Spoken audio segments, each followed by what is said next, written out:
노인 인구는 급격히 늘어나는데 간병 인력은 굉장히 부족하죠.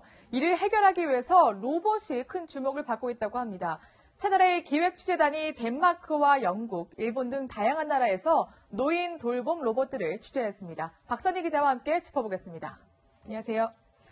네, 돌봄 로봇 저희한테 굉장히 생소한데 정말 다양한 종류가 활용되고 있다면서요? 네, 사실 취재 전에 저희가 생각했던 것보다 훨씬 더 다양한 로봇들이 이미 현장에서는 노인을 돌보는데 사용되고 있었습니다. 돌봄 로봇에는 크게 세 종류가 있는데요. 네. 우선 이렇게 거동을 도와주는 로봇이 있고요. 네. 또 인지치료를 돕는 로봇, 그리고 감정을 교류하는 로봇이 있습니다. 네. 거동을 도와주는 로봇은 특히 복지 강국인 덴마크에서 아주 다양하게 활용되고 있었습니다. 네, 저렇게 바지를 벗겨주기도 하는군요. 네. 네, 그중에 노인이 이렇게 용변을 볼 수 있게끔 도와주는 로봇도 있었는데요. 네. 손을 쓰지 않고도 옷을 벗고 입을 수 있게끔 도와주는 로봇입니다. 또 로봇이 이렇게 음식을 먹여주기도 하고요. 넘어진 노인을 일으켜 세워주기도 합니다. 네. 이 정도만 해도 기술이 대단히 발전한 것 같은데 더 나아가서 의사나 간호사 역할을 하는 로봇들도 있다면서요? 네, 그렇습니다. 병실을 다니면서 약 먹을 시간을 알려주는 것도 로봇이 하고 있었습니다. 집에 있는 어르신들은 로봇으로 의사에게 원격 진료를 받기도 하는데요. 어르신들 생각을 한번 직접 들어보시죠. そしてシープで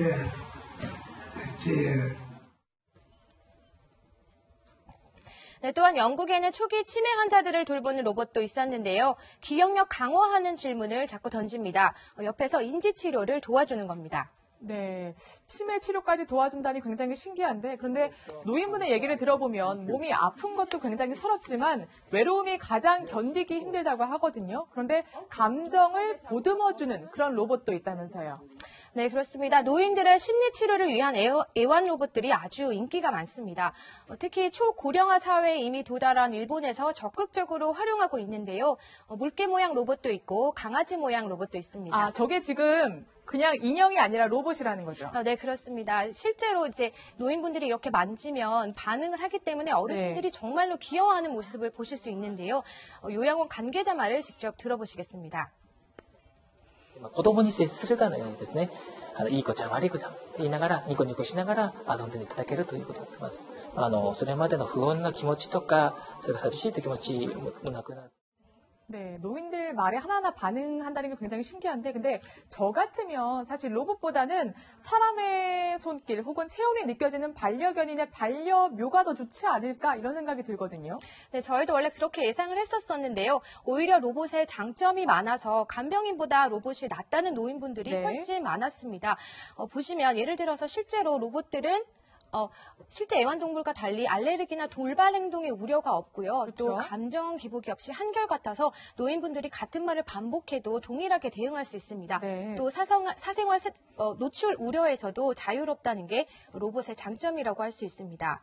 또 노인분들이 예를 들어서 생리적인 실수를 하더라도 그렇죠. 로봇은 이제 노인분들이 부끄러움을 느끼거나 하시지 않을 수 있기 때문에 거부감을 오히려 느끼지 않는다는 노인분들이 많았습니다. 그러니까 노인분들이 조금 서투른 게 있을지라도 애완견이나 사람과 달리 한결같은 반응, 꾸준한 반응을 보여주니까 오히려 감정적인 안정면에서는 더 나을 수도 있겠네요.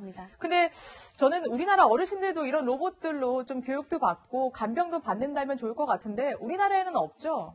우리나라에도 돌봄 로봇이 있습니다. 아, 그래요? 국내 연구진이 개발한 로봇은 치매 예방 교육을 해주는 로봇으로 세계 각국으로 수출도 되고 있는데요. 현재 수원구에서 이 로봇과 함께하는 수업을 진행 중에 있습니다. 제가 직접 가봤더니 이 로봇에 대한 어르신들의 애정이 정말 대단했습니다. 정이 들어서 집에 놔두고 싶다 이런 분들도 계셨는데요. 다만 이 로봇은 가격이 수천만 원대로 비싸서 실제 가정에서 쓰기에는 좀 어려운 것이 흠입니다. 이를 위해서 100만 원대 미만의 가정용 돌봄 로봇도 최근 개발되고 있습니다. 네, 좀 싼 로봇도 빨리 개발됐으면 하는 바람인데 이제 뭘 더 준비하면 좋을까요? 이런 돌봄 로봇 시대를 위해서는요. 네, 유럽이나 일본 등 선진국과 비교하면 아직 로봇을 활용한 노인복지는 초기 단계에 있습니다. 하지만 우리도 고령화 사회에 진입하면서 돌봄 로봇을 활용하는 방안에 관심을 갖는 지자체들이 늘어나고 있는데요. 보시듯이 아직 한국은 산업용 로봇 위주로 발전을 해왔기 때문에 이 분야가 상대적으로는 취약한 편입니다. 전문가들은 이렇게 복지의 일환으로 로봇을 보다 적극적으로 활용하다 보면 로봇 산업까지 성장시킬 수 있을 거라고 말했습니다. 네, 그렇군요.